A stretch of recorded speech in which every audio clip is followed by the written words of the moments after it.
Hello everyone, welcome to Sarvodaya classes. Sarvodaya classes में आप सभी का स्वागत है। आज से हम लोग स्टार्ट कर रहे हैं पॉलिटी। ठीक, आप किसी भी एग्ज़ाम की तैयारी करते हैं तो पॉलिटी का एक बहुत बड़ा सेक्शन जो है आपको एग्ज़ाम में देखने को मिलता होगा। ये पॉलिटी से क्वेश्चन आते ही आते हैं, ठीक है, जिसको हिंदी में भारतीय राज्य व्यवस्था कहा जाता है। तो राज्य व्यवस्था के संदर्भ में आज हम लोग स्टार्टिंग से लक्ष्मीकांत का जो लेटेस्ट एडिशन है उसके आधार पर हम लोग जो है एक लेक्चर बाई लेक्चर चीज़ों को समझेंगे। ठीक, तो आपसे एक ही रिक्वेस्ट है कि अगर आप चैनल पर नए हैं तो कृपया करके इसको सब्सक्राइब करें और ज़्यादा से ज़्यादा लोगों तक पहुंचाएं। ठीक है, और जो भी आपका फीडबैक है वो कमेंट सेक्शन में ज़रूर बताइएगा। तो देखिए, आज से हम लोग स्टार्ट कर रहे हैं हिस्टोरिकल बैकग्राउंड। ठीक, अच्छा, जब भी कॉन्स्टिट्यूशन पढ़ने के लिए या भारतीय संविधान को पढ़ने के लिए हम लोग शुरुआत करते हैं तो ये जानना भी आवश्यक है कि इसको लाया क्यों गया या इसकी ज़रूरत क्यों पड़ी। तो देखिए, अगर हिस्ट्री का पोर्शन आपने पढ़ रखा है तो जो हिस्ट्री का मॉडर्न हिस्ट्री वाला पीरियड है, यानी कि 1600 के बाद वाले टाइम पीरियड में, तो उसमें आपको ये जानने को मिलता होगा कि 1600 में, सन 1600 में महारानी एलिजाबेथ के चार्टर के द्वारा जो है ईस्ट इंडिया कंपनी जो है भारत में व्यापार करने के लिए आई हुई थी। राइट, तो कंपनी का मेन पर्पस तो क्या था, व्यापार करना था, लेकिन धीरे धीरे उसने कैसे अपने भारत में पकड़ मजबूत की और फिर धीरे धीरे चीज़ें आगे बढ़ती गईं। तो देखिए, जो संविधान बनाने की या कॉन्स्टिट्यूशन बनाने की प्रक्रिया है वो स्टार्ट होती है कब से, 1928 से। 1928 में क्या होता है कि लखनऊ में एक कॉन्फ्रेंस होती है, ऑल पार्टीज़ कॉन्फ्रेंस होती है। किस लिए, ताकि प्रिपेयर कर सकें ये कॉन्स्टिट्यूशन को।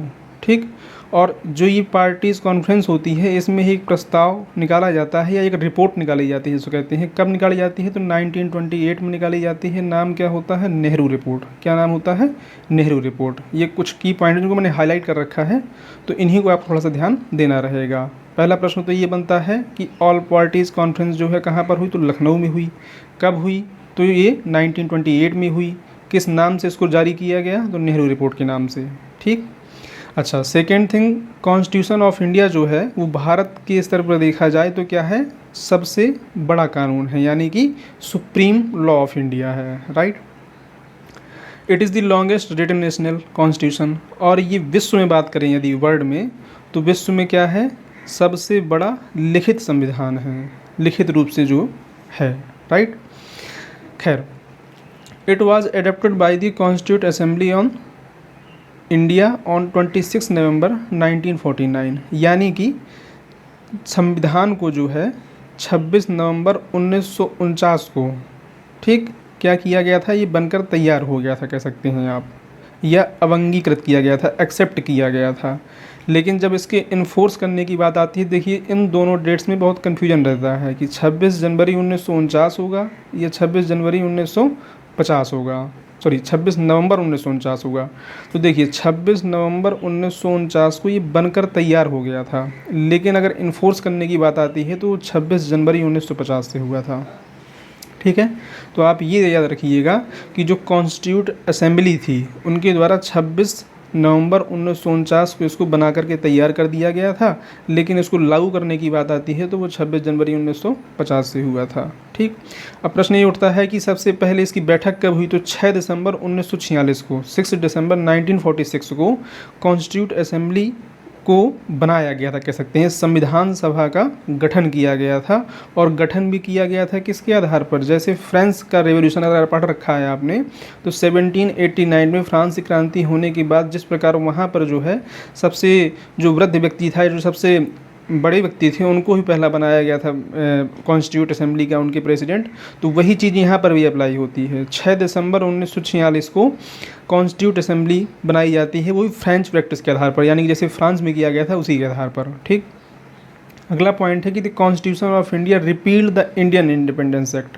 अच्छा, संविधान के आने के बाद जब संविधान लागू हो गया, यानी कि 26 जनवरी 1950 को जब ये इन्फोर्स हो गया, तो उस टाइम पीरियड के बाद जो भारत में एक्ट थे, कौन से एक्ट, तो Indian independence act 1947 and government of India act 1935। देखिए एक्ट तो और भी आए थे, लेकिन जो मेन प्रोविज़न थे उसमें तो वो 1947 और गवर्नमेंट ऑफ इंडिया एक्ट 1935 के ही माने जाते थे, जो इन्फोर्सेबल थे उस टाइम पीरियड तक, कह सकते हैं आप।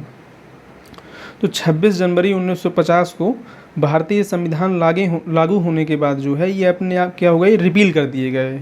इंडिया इंडिपेंडेंस एक्ट और गवर्नमेंट ऑफ इंडिया एक्ट 1935 ये जो है रिपील कर दिए गए। ठीक है, आगे देखिए। इसके बाद सीधे हम लोग आते हैं किसमें, रेगुलेटिंग एक्ट ऑफ 1773 में, यानी कि 1773 में पहला एक्ट लाया गया। और एक्ट लाया किस लिए गया, ताकि जो ईस्ट इंडिया कंपनी है तो उसकी जो गतिविधियां हैं, एक्टिविटीज़ हैं, उनको कंपनी रेगुलेट कर सके, इसलिए लाया गया था। ठीक है, रेगुलेटिंग एक्ट ऑफ 1773 को इंट्रोड्यूस किया गया या इस्टेब्लिश किया गया, कहाँ पर, ब्रिटिश इंडिया में, क्योंकि ब्रिटिश का कॉलोनी था भारत उस टाइम पीरियड पर, राइट। तो इसको ब्रिटिश इंडिया कहा जाता था।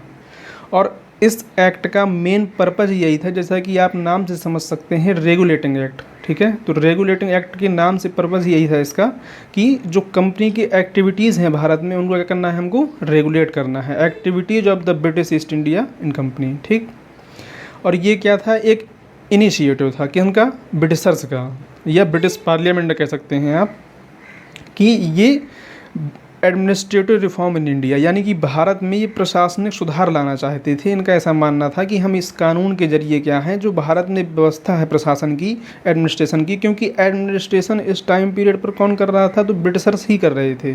तो वो इस चीज़ को रिफॉर्म लाना चाहते थे, ताकि प्रॉपर हर एक चीज़ पर कानून होना चाहिए, राइट। अच्छा, पहली बार इस रेगुलेटिंग एक्ट के तहत ही पॉलिटिकल और एडमिनिस्ट्रेटिव फंक्शन को कंपनी में रिकॉग्नाइज़ किया गया, यानी कि भारत में जो राजनीतिक और प्रशासनिक व्यवस्था है उसको इसमें पहचान मिली, आप कह सकते हैं, रेगुलेटिंग एक्ट 1773 के तहत। अच्छा, इसमें जो सबसे मेन प्रावधान जानने की मिलता है, जिस पर क्वेश्चन बहुत फॉर्म होता है, वो ये है कि इसी एक्ट के तहत गवर्नर ऑफ बंगाल को, कहाँ के, जो बंगाल का गवर्नर होता था, तो उसका पद नाम यानी कि रीडेजिग्नेट किया गया उसके ऑफिस को। ठीक, यानी कि पद नाम जो है उनका गवर्नर ऑफ बंगाल से अलग करके क्या कर दिया गया, गवर्नर जनरल ऑफ बंगाल। ठीक, यानी कि अब उस व्यक्ति को जो उस पद पर बैठ रहा है उसको गवर्नर जनरल ऑफ बंगाल कहेंगे, बजाय गवर्नर ऑफ बंगाल के। ठीक है, और ऐसे व्यक्ति कौन थे पहले, तो ऐसे पहले व्यक्ति थे लॉर्ड वॉरेन हेस्टिंग्स। ऐसे फर्स्ट व्यक्ति थे, पहले व्यक्ति थे जिन्होंने इस पोजीशन को होल्ड किया। ठीक है, एग्जीक्यूटिव काउंसिल ऑफ 4 मेंबर। अच्छा, जब इनके इस एक्ट के तहत जो है राजनीतिक और प्रशासनिक कार्यों को अलग किया गया, तो अलग करने के साथ ही साथ इन लॉर्ड वॉरेन हेस्टिंग्स को मदद करने के लिए, हेल्प करने के लिए एक 4 सदस्यीय काउंसिल, 4 मेंबर काउंसिल भी इस्टेब्लिश की गई। 4 मेंबर काउंसिल इसलिए इस्टेब्लिश की गई थी ताकि जो भी कंपनी के कार्य हैं उनमें इनको मदद मिल सके इस काउंसिल के जरिए, यानी कि लोग इनको सपोर्ट कर सकें कि प्रशासन और राजनीति दोनों को कैसे बैलेंस करके रखना है। ठीक है, अब देखिए इससे पहले क्या था, यानी कि रेगुलेटिंग एक्ट 1773 आने के पहले क्या था कि जो बॉम्बे और मद्रास थे, बॉम्बे और मद्रास क्या थे, दोनों प्रेसिडेंसियाँ थीं। तो बॉम्बे और मद्रास के जो गवर्नर होते थे वही उन्हीं चीज़ों को देखते थे, यानी कि वही वहाँ पर रूल करते थे अपने हिसाब से। लेकिन इस एक्ट के आने के बाद क्या हुआ कि जो गवर्नर ऑफ बंगाल हुए उनके सबॉर्डिनेट बना दिया गया इनको, यानी कि बॉम्बे और मद्रास जो है के स्तर पर देखा जाए तो अब इनके यहाँ पर राजनीतिक और प्रशासनिक मामलों की अगर सुप्रीम बात करें या अंततः कौन जिम्मेदार होगा, तो वो कौन होगा, गवर्नर जनरल ऑफ बंगाल होगा। ठीक, कहने का मतलब ये है कि बॉम्बे और मद्रास दोनों प्रेसिडेंसियाँ जो है क्या हो गई थी, अब गवर्नर जनरल ऑफ बंगाल के सबॉर्डिनेट हो गई थी, उनके अधीन हो गई थी। ठीक, आगे देखिए, और 1774 यानी कि जो रेगुलेटिंग एक्ट था 1773 का, उसी के तहत ये प्रावधान किया गया था, एक पॉइंट डाला गया था कि 1774 में जो है एक सुप्रीम कोर्ट की स्थापना की गई, उच्चतम न्यायालय की स्थापना की गई। कहाँ पर की गई थी, तो ये कलकत्ता में की गई थी। कहाँ पर की गई, कलकत्ता में। ठीक, और इसमें प्रावधान ये था कि इसमें 3+1 का कॉन्सेप्ट था, यानी कि 3 अन्य न्यायाधीश होंगे और एक मुख्य न्यायाधीश होगा। ठीक है, और इसको जो है वहाँ तक एक्सटेंड किया गया था, क्योंकि अभी मैंने जस्ट आपको बताया कि रेगुलेटिंग एक्ट के तहत मद्रास और बॉम्बे का एरिया भी जो है बंगाल के गवर्नर जनरल के अंतर्गत आता था।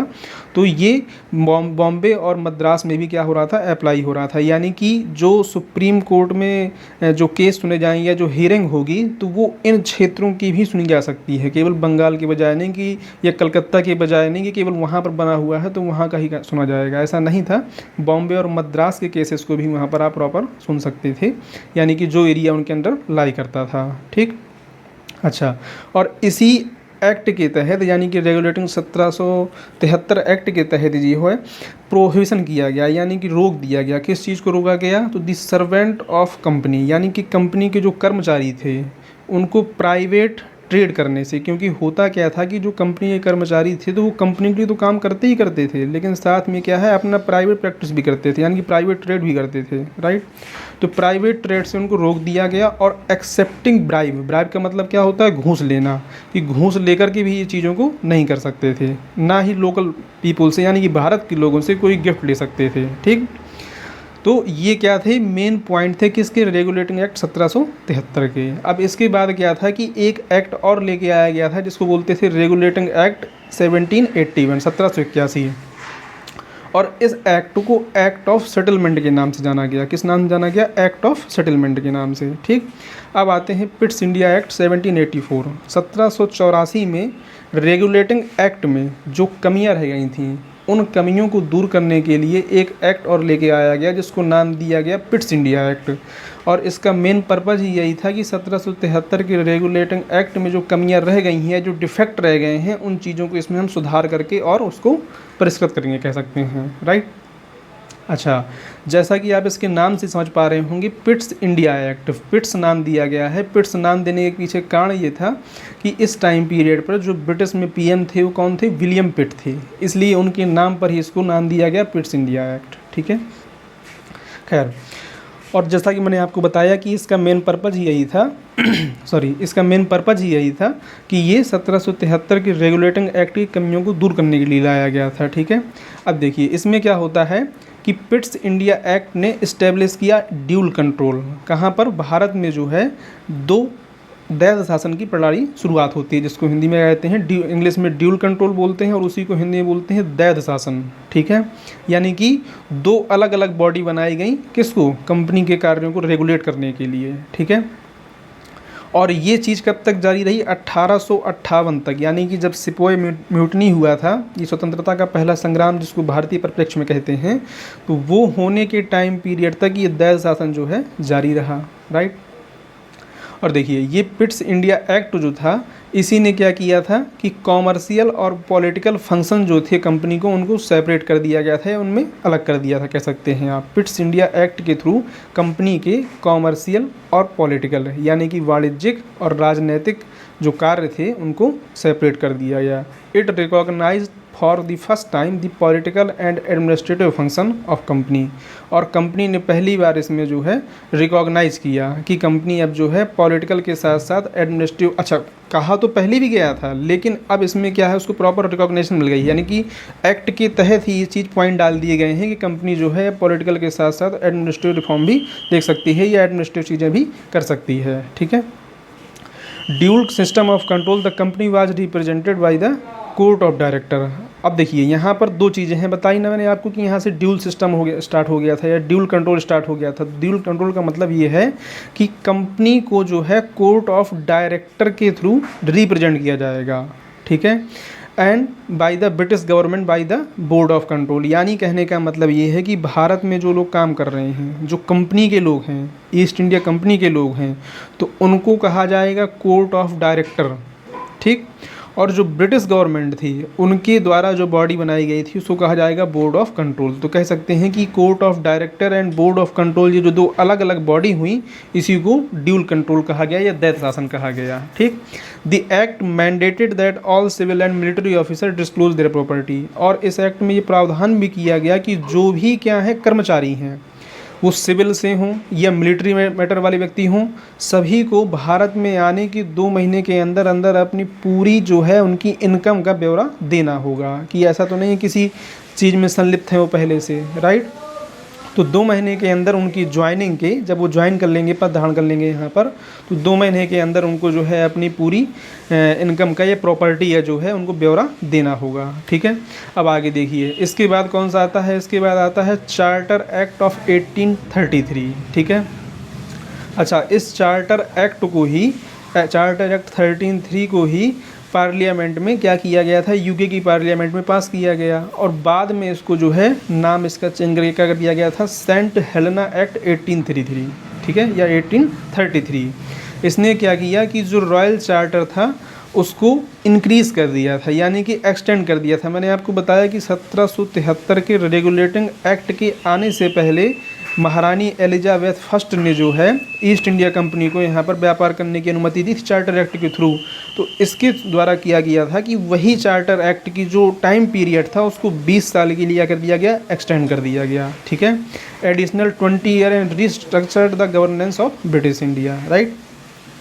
अच्छा, इस एक्ट के थ्रू क्या हुआ, चार्टर एक्ट 1333 के थ्रू क्या हुआ कि इसने जो है कॉमर्शियल एक्टिविटीज़ को, कंपनी की कॉमर्शियल एक्टिविटीज़ को एंड कर दिया, ख़त्म कर दिया। British east India company and made it with China and other part of the far east, यानी कि कंपनी की जो मोनोपोली थी चाय के व्यापार के संबंध में चीन के साथ में, उस चीज़ को भी इसने इसको नहीं ख़त्म किया है। इन particular the company lost monopoly, यानी कि चाय के व्यापार के लिए जो चाइना से इनकी मोनोपोली होती थी, यानी मोनोपोली का मतलब ये है कि केवल यही व्यापार कर सकते थे, तो वो चीज़ जो है इनने ख़त्म कर दी। ठीक, और कॉमर्शियल एक्टिविटीज़ को जो है ख़त्म कर दिया गया। और इसके थ्रू क्या हुआ कि जो हमने पीछे देखा कि 1773 के रेगुलेटिंग एक्ट में बंगाल के गवर्नर को बंगाल का गवर्नर जनरल बना दिया गया था। तो 1833 के चार्टर एक्ट के आने के बाद गवर्नर जनरल ऑफ बंगाल को गवर्नर जनरल ऑफ इंडिया कहा गया, राइट। यानी कि अब इसमें जो है उनके पद नाम को बदल करके डी-डेजिग्नेट किया गया गवर्नर जनरल ऑफ इंडिया, यानी कि अब वो बंगाल का गवर्नर ही ना रह करके कहाँ का हो गया, अब वो पूरे भारत का हो गया। ठीक है, यानी कि पूरे भारत पर उसकी जो है सत्ता अब काबिज हो चुकी थी। ठीक, और उसकी जो काउंसिल थी, यानी कि जो उसमें और भी लोग होते थे उसको हेल्प करने के लिए, उसको कहा गया इंडिया काउंसिल। क्या कहा गया, इंडिया काउंसिल कहा गया। ठीक, अच्छा, ऐसे पहले व्यक्ति की बात करें तो ये कौन थे, लॉर्ड विलियम बेंटिक थे। लॉर्ड विलियम बेंटिक क्या थे, पहले व्यक्ति थे जो गवर्नर जनरल ऑफ इंडिया हुए। ठीक, the governor general in council were given exclusive legislative power, यानी कि इनको जो क्या है इतनी लेजिस्लेटिव पावर दी गई थी कि ये पूरे भारत के संदर्भ में कोई भी कानून बना सकते थे, और वो बनाया गया कानून जो है पूरे ब्रिटिश भारत में अप्लाई भी होगा, लागू भी होगा। ऐसा नहीं है कि केवल मतलब इनने बना दिया तो केवल एक क्षेत्र के लिए है, चूँकि इनको भारत का गवर्नर जनरल कहा जा रहा है अब, इसलिए ये पूरे भारत पे क्या है अपने कानून को अप्लाई कर सकते हैं। ठीक, और इस एक्ट के थ्रू जो है एक ओपन कंपटीशन का जो है स्टार्ट किया गया। कहने का मतलब ये है कि एक ओपन कंपटीशन स्टार्ट किया गया भारत में, किस लिए, सिविल सर्वेंट्स की नियुक्ति के लिए, कि भारत में जो है सिविल सर्वेंट्स की नियुक्ति के लिए इसमें ओपन कंपटीशन की बात की गई। लेकिन हुआ क्या कि कोर्ट ऑफ डायरेक्टर ने इस चीज़ का अपोज किया कि ये प्रोविज़न इसमें नहीं होना चाहिए, तो इस वजह से जो है इसको समाप्त कर दिया। तो प्रश्न ये उठता है कि सबसे पहले सिविल सर्वेंट की नियुक्ति का प्रावधान किस एक्ट में किया गया था, तो चार्टर एक्ट 1833 में किया गया था। ठीक है, हालांकि उसको रिपील कर दिया गया था, कह सकते हैं हटा दिया गया था किन्हीं कारणों की वजह से, लेकिन प्रावधान तो सबसे पहली बार इसी में किया गया था। ठीक है, the act categorically stated that no native of India, और इस एक्ट में ये भी कहा गया था कि किसी भी भारतीय नेटिव का मतलब होता है कि भारत का जो व्यक्ति है उसको डिसेबल नहीं किया जाएगा, किससे, किसी पद या प्लेस को या एम्प्लॉयमेंट को, क्योंकि उसके रिलीजन की वजह से। कहने का मतलब सिंपल सा इतना है कि कोई भी भारतीय व्यक्ति इसमें कह सकते हैं कि आप भाग ले सकता है। ठीक है, यानी कि जो ये ओपन कंपटीशन होना था इसमें भाग ले सकता था, और कैसे ले सकता था, उसको मतलब डिस्क्रिमिनेट नहीं किया जाएगा कि वो किसी रिलीजन से, अलग रिलीजन से आता है इसलिए उसको उसमें भाग ना लेने दिया जाए। ये चीज़ को इसमें कहा गया था कि उसको हम ऐसा नहीं करेंगे। हालांकि कहने के लिए इनके नियम कानून कुछ अलग होते थे और करने के लिए अलग होते थे।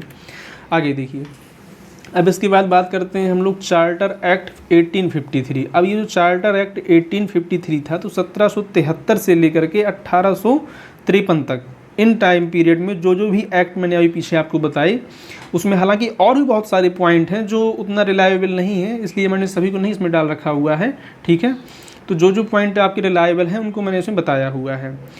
खैर 1773 से लेकर के 1853 तक की सीरीज़ में जो लाए गए थे एक्ट, वो क्या थे, इस टाइम पीरियड में सबसे लास्ट एक्ट था ये, ठीक। अच्छा, और जब ये एक्ट लाया गया 1853 का, उस टाइम पीरियड पर कौन थे, लॉर्ड डलहौजी कौन थे, गवर्नर जनरल ऑफ इंडिया थे। आपको मालूम है कि पीछे मैंने अभी आपको बताया कि जो चार्टर एक्ट 1833 था उसमें गवर्नर जनरल को गवर्नर जनरल ऑफ इंडिया कर दिया गया था। तो पहले विलियम बेंटिक थे, और यहाँ पर जो है 1853 के दौरान लॉर्ड डलहौजी क्या थे, उस टाइम पर गवर्नर जनरल ऑफ इंडिया थे। Executive and legislative branches of governor legislative general council were separated. कहने का मतलब ये है कि जो इनकी एग्जीक्यूटिव थी यानी कार्यकारी और लेजिस्लेटिव, इन दोनों ब्रांच को जो है अलग कर दिया गया था, राइट। अच्छा, ब्रिटिश पार्लियामेंट के मॉडल के आधार पर जो है governor council general served as parliament. अब जो इनकी जो काउंसिल थी जिसके पीछे हमने बात की, जैसे 4 सदस्यीय काउंसिल आई, फिर उसके बाद और भी काउंसिल आई, तो इस काउंसिल को जो है क्या किया गया कि एक पार्लियामेंट का फॉर्म दे दिया गया, यानी कि अब ये एज ए पार्लियामेंट काम करेगी। और इसने एक्सटेंड किया, क्या एक्सटेंड किया, अथॉरिटी इंडेफिनेटली, ठीक है, indefinitely like past charter action. और British government might take control at any time. और उसमें ये भी प्रावधान किया गया कि इस एक्ट के तहत ब्रिटिश गवर्नमेंट किसी भी टाइम पीरियड पर चाहेगी तो ईस्ट इंडिया जो कंपनी है उसकी अथॉरिटी को अपने अंदर में अंडरटेक कर लेगी, ठीक है। Companies power was further reduced. और इस एक्ट के थ्रू जो क्या है, कंपनी के पावर को जो है कम कर दिया गया। The board of director now included 6 crown nominee. और इसके थ्रू बोर्ड जो है अब 6 नॉमिनी कर सकता था, यानी कि 6 लोगों को नियुक्त कर सकता था इसमें, ताकि जो है वो इनमें अपनी चीज़ों की पकड़ बना सके, कंपनी के ऊपर अपनी पकड़ बना सकें कि कंपनी में क्या चीज़ें चल रही हैं उनके लिए, ठीक है। तो ये किसका प्रावधान था, ये एक्ट चार्टर एक्ट 1853 का प्रावधान था, ठीक है, राइट। अब देखिए इसमें और क्या प्रावधान किया गया, इसमें जो है हायरिंग और सिलेक्टिंग सिविल सर्वेंट को हायर करने के लिए और इलेक्ट करने के लिए इसने एक ओपन कंपटीशन सिस्टम को स्टार्ट किया। और इसमें जो है सिविल सर्वेंट्स को एक्सेस भी दिए कह सकते हैं। और इस एक्सेस के लिए द मैकाले कमेटी, जिसको क्या बोलते हैं, इंडियन सिविल सर्विस कमेटी ही कहते हैं, इंडियन सर्विस कहते हैं, committee on Indian civil service 1854 में एक स्थापित की गई थी इस चीज़ को प्रॉपर से चलाने के लिए, या ये चीज़ें प्रॉपर हो सकें इस चीज़ के लिए। Number of court director member was decreased. और जो कोर्ट ऑफ डायरेक्टर के मेंबर थे 1853 के एक्ट के थ्रू जो है इनको 24 से घटा करके 18 कर दिया गया था इनका नंबर, ठीक।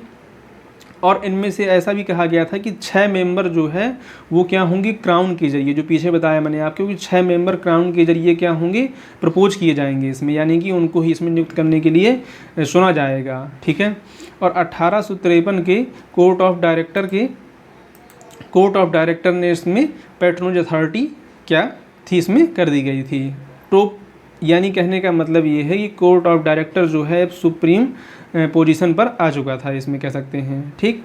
और ये भी कहा गया है इसमें कि बिना कॉम्पिटिशन एग्ज़ाम जो है, कॉम्पिटिटिव एग्जामिनेशन जो है वो होगा कास्ट, क्रीड और रिलीजन के बिना बेस पर, यानी कि इस चीज़ को ध्यान में नहीं रखा जाएगा। चार्टर एक्ट 1853 ये स्टेट करता है, ये बताता है कि company would be responsible for paying the salaries of board of control, यानी कि इसमें ये भी प्रावधान किया गया था कि कंपनी के जितने भी कर्मचारी होंगे उनको सैलरी पे करने का प्रावधान भी किसका होगा, कंपनी का ही होगा, ठीक है।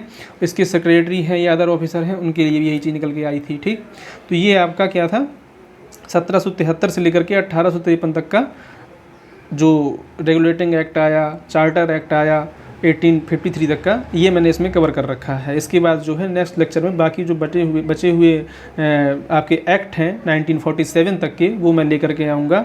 और आपसे मेरी एक हम्बल रिक्वेस्ट है कि कृपया करके अगर आप चैनल पर नए हैं तो चैनल को सब्सक्राइब कर लीजिए और ज़्यादा से ज़्यादा इस चीज़ को शेयर कीजिए ताकि और लोगों को भी जानकारी मिले, ठीक है। और इसमें जो भी आप इम्प्रूवमेंट चाहते हैं उसके लिए भी हमें पर ज़रूर बताइएगा, ठीक है।